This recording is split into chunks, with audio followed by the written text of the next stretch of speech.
Bismillahirrahmanirrahim. Assalamualaikum warahmatullahi wabarakatuh.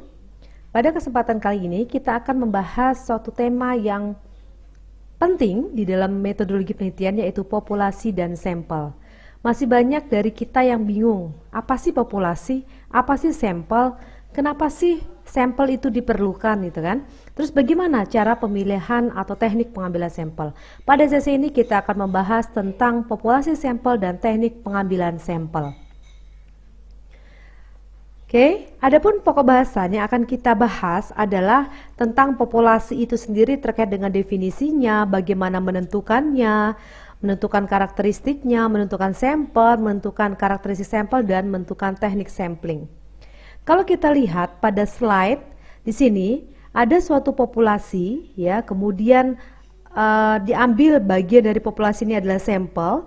Dengan menggunakan teknik sampling tertentu maka akan dilakukan generalisasi.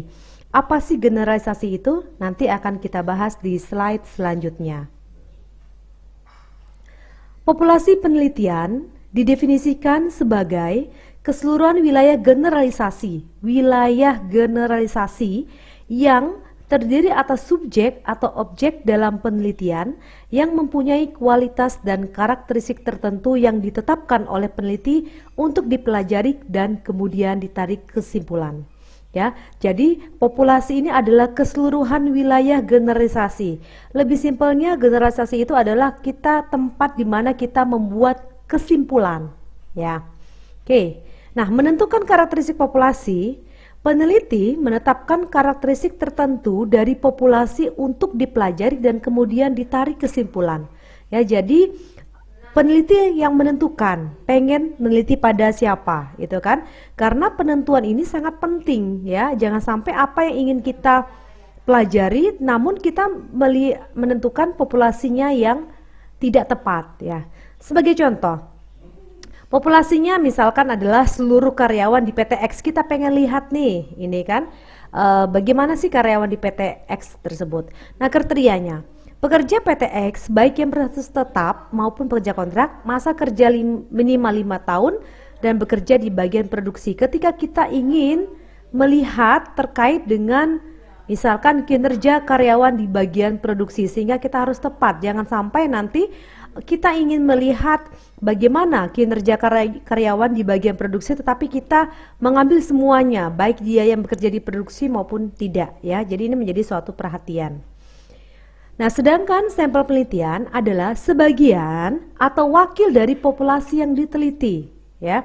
Bagian dari populasi yang diteliti. Dan ini merupakan bagian dari jumlah dan karakteristik yang dimiliki oleh populasi tersebut, ya. Jadi kalau kita lihat alur pemikiran populasi dan sampel itu kan ada populasi kemudian kita ambil sampel ini akan kita ukur, kemudian dari sampel ini kita akan menemukan hasil temuan atau hasil penelitian yang kemudian akan kita generalisasikan, akan kita simpulkan ke populasi. Nah, sampel sendiri, untuk mendapatkan sampel penelitian yang representatif itu adalah yang dapat mewakili populasi, diperlukan pemahaman tentang teknik pengambilan sampel penelitian atau sampling teknik yang tepat, ya.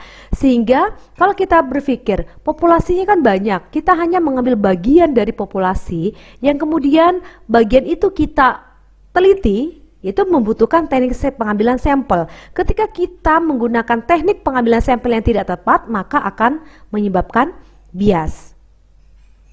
Nah, populasi dan sampel ini termasuk di dalam, kalau kita dulu pernah belajar di dalam statistik inferensial, itu ada yang merupakan cara atau metode yang dipergunakan untuk menggeneralisasikan hasil dari suatu sampel menjadi hasil populasi. Nah, ini adalah definisi sebetulnya dari generalisasi kan.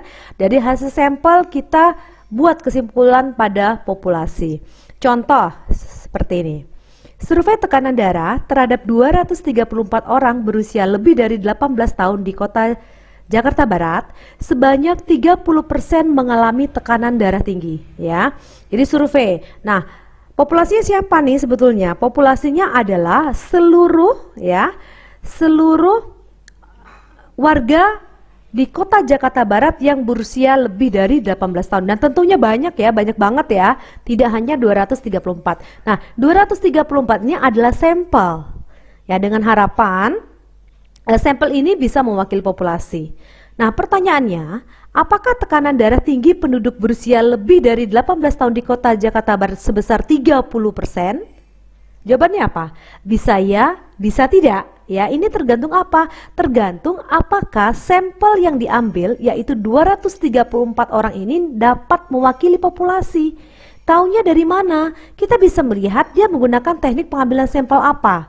Dan apakah di dalam pengambilan sampel itu memang betul-betul dapat mewakili populasi, ya. Ketika kita sudah menentukan dengan jumlah sampel minimal, kemudian dengan teknik pengambilan sampel yang tepat, hasilnya seperti ini kita bisa simpulkan dengan ngambil 234 misalkan dari jumlah yang lebih dari 18 tahun sekitar berapa ratus ribu gitu kan.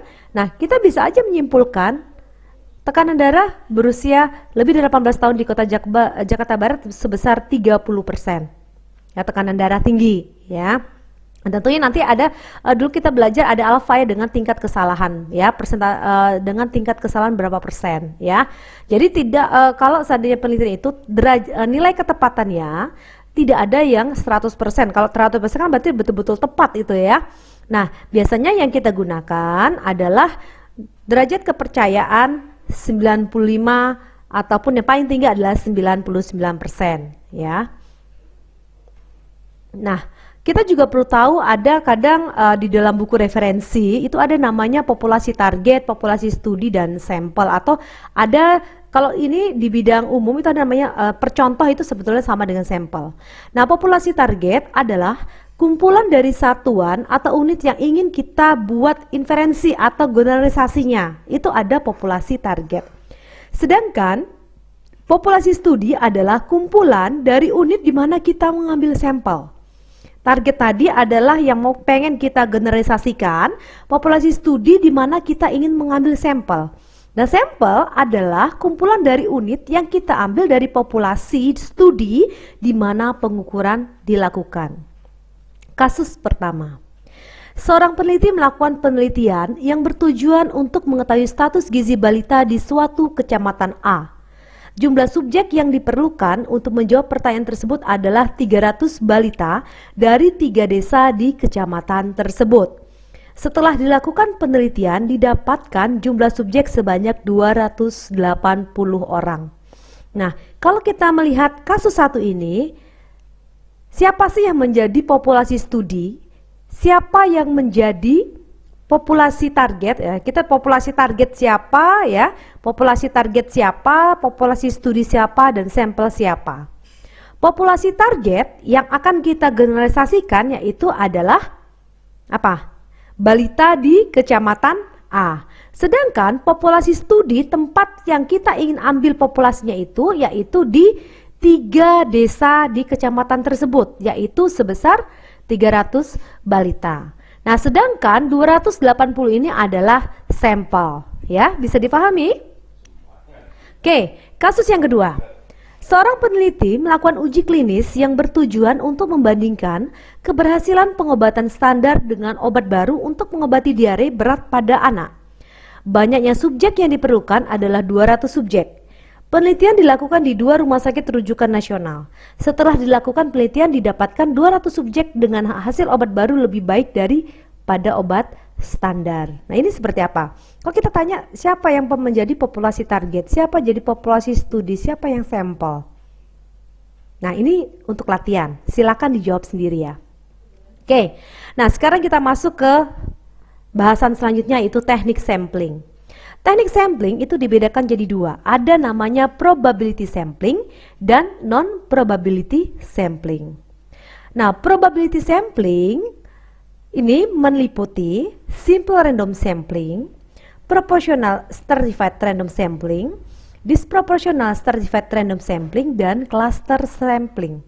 Sedangkan non-probability sampling masuknya sampling sistematis, sampling kuota, sampling insidental, purposive sampling, sampling jenuh, dan snowball sampling.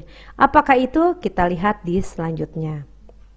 Nah, Probability sampling adalah teknik pengambilan sampel yang memberikan peluang yang sama bagi setiap anggota populasi untuk dipilih menjadi anggota sampel, ya. Jadi di dalam probability sampling ini peluang untuk dipilih menjadi sampel adalah sama, ya. Oke, di dalam probability sampling ini yang pertama ada simple random sampling. Pengambilan sampel dari populasi dilakukan secara acak random, ya, tanpa memperhatikan strata yang ada dalam populasi tersebut. Nah, simple random sampling ini dilakukan ketika anggota populasi dianggap homogen atau relatif homogen. Karena tidak mungkin ya sama persis ya homogen, sama persis tidak, tetapi relatif homogen kita bisa gunakan random sampling. Dapat dilakukan dengan cara undian atau kemudian kayak kocok arisan ketika memang jumlahnya populasinya tidak begitu banyak ya. Kita bayangkan aja kalau populasinya sekitar 1000 kita pakai acak, masa kita undiannya seperti itu, atau kita diacak dengan komputer ya, sekarang sudah canggih ya. Nah, sebetulnya yang paling simple kita memahami tentang simple random sampling itu sama seperti kita arisan ataupun undian, bahwa semua yang yang ada itu kan, ya misal populasinya berapa, misalkan ada suatu gerak jalan santai yang diikuti oleh 150 orang. Nah, dia punya kupon tuh masing-masing kan. Nah, kemudian akan kita acak, akan kita undi. Nah, itu kita tidak bisa milih kan. Jadi setiap yang ada 150 kupon, peserta gerak jalan itu memiliki kesempatan yang sama. Ya, pada saat undian itulah yang disebut sebagai pengambilan sampel secara acak atau random sampling. Oke, nah yang perlu kita ingat ya tadi sekali lagi bahwa populasi yang relatif homogen kita bisa menggunakan simple random sampling ketika populasi yang kita miliki itu relatif homogen ya, diambil secara random atau acak, kemudian sampel yang representatif artinya sampel yang bisa mewakili populasi. Selanjutnya, proportional stratified random sampling. Ada kalanya banyaknya subjek yang terdapat pada setiap strata atau tingkatan wilayah penelitian itu tidak sama.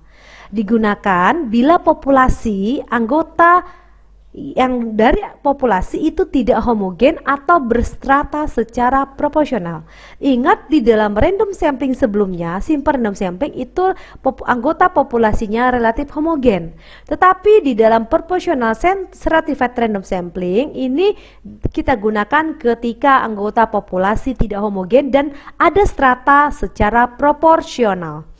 Untuk mendapatkan sampel yang representatif, pengambilan subjek dari setiap strata atau wilayah ditentukan seimbang atau sebanding dengan banyaknya subjek dari masing-masing strata atau wilayah. Nah, di pojok kanan ini bisa kita lihat bagannya, ini ada populasi ya, kemudian diambil secara random, secara proporsional. Jadi memang kita melihat, ini kita lihat dia tidak homogen. Kemudian kita ambil random, acak tetapi secara proporsional tergantung dari besarnya. Ya, kita bisa lihat seperti ini ya. Nah, ini. Nah, teknik ini ya yang intinya dari proportionate stratified random sampling digunakan apabila anggota unsur tidak homogen dan stratanya proporsional. Misalkan gini, suatu organisasi yang mempunyai pegawai dari latar belakang pendidikan, maka populasi pegawai itu berstrata, ada bertingkat, ada misalnya S1 50, SMP 300, kemudian SMK 500, SMP 100, dan ini SD 50, ini populasinya. Ketika kita menggunakan proportional stratified random sampling, ini kita ambil sebetulnya sama-sama random acak, namun dibagi secara proporsional ya. Misalkan jadi kalau seandainya di sini adalah jumlah SMK, pendidikan SMK yang paling banyak. Nah, tentunya sampelnya dia juga akan paling banyak karena strata di SMK dia lebih banyak.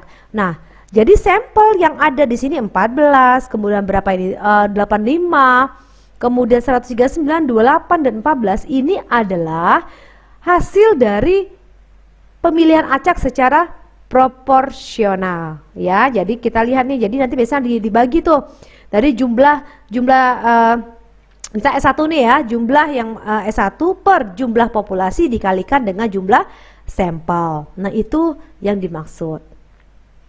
Lanjut adalah disproportional stratified random sampling. Digunakan bila populasi berstrata namun kurang proporsional. Ya, tadi kan kita punya tuh secara ini ya. Nah, penentuan sampel dilakukan tidak dengan mengambil sampel dalam proporsi yang sama bagi setiap subkelompok, namun untuk mencapai jumlah tertentu dari masing-masing strata.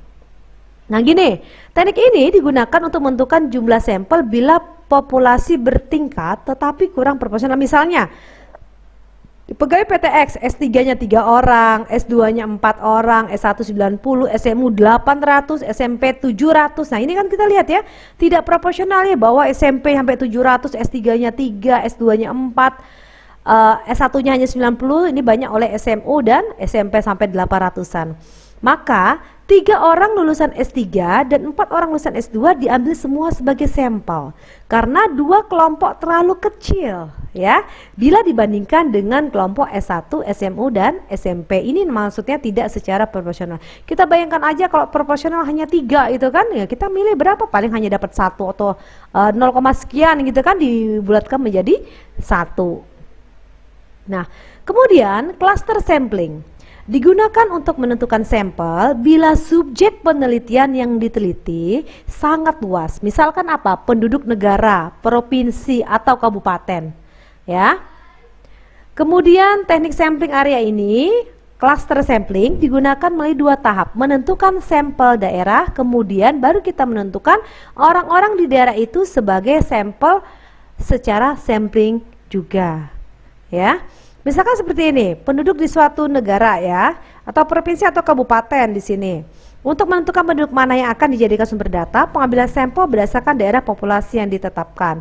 Kita bisa lihat ini populasi ya, di A, B, C, D diambil secara random ya. Misalkan ini adalah provinsi, dia ambil tahap 1, dia secara random, berapa nih butuhnya ya. Nah, ini dipilih secara random, dapatlah provinsi A, D, C, F, G. Kemudian diambil random lagi, ini sampel daerah, kemudian baru di individunya. Nah, di tahap 2 ini baru dipilih secara random berdasarkan klaster yang ada.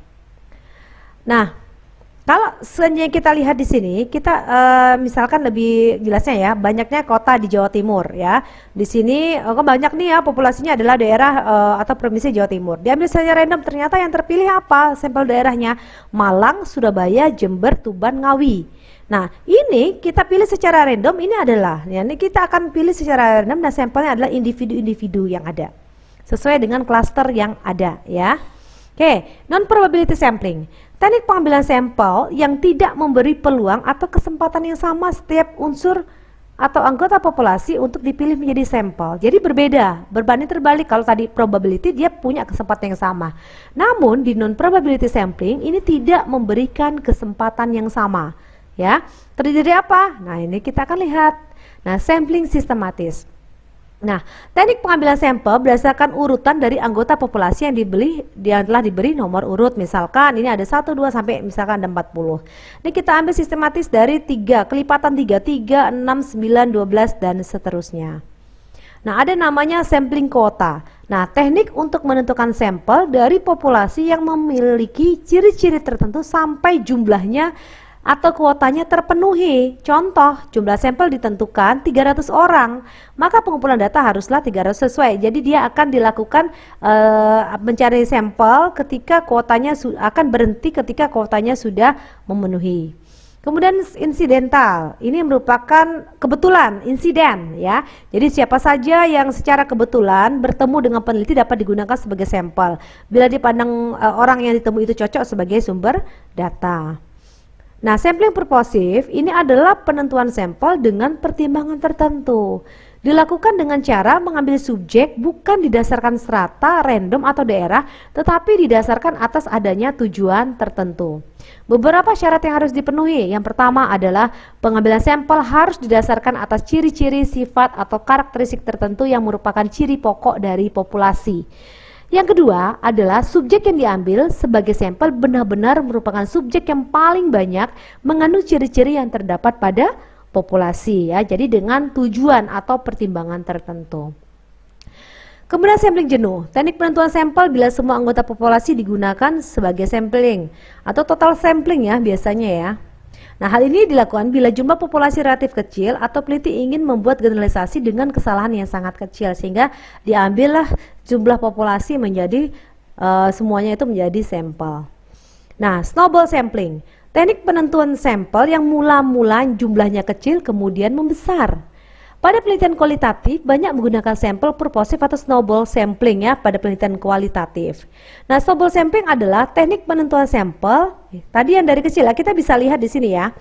Bisa kita lihat di sini misalkan satu nih, biasanya pada isu-isu yang sensitif atau memang datanya sulit kita temui di masyarakat di lapangan. Misalkan kita mau neliti ini tentang fenomena ayam kampus.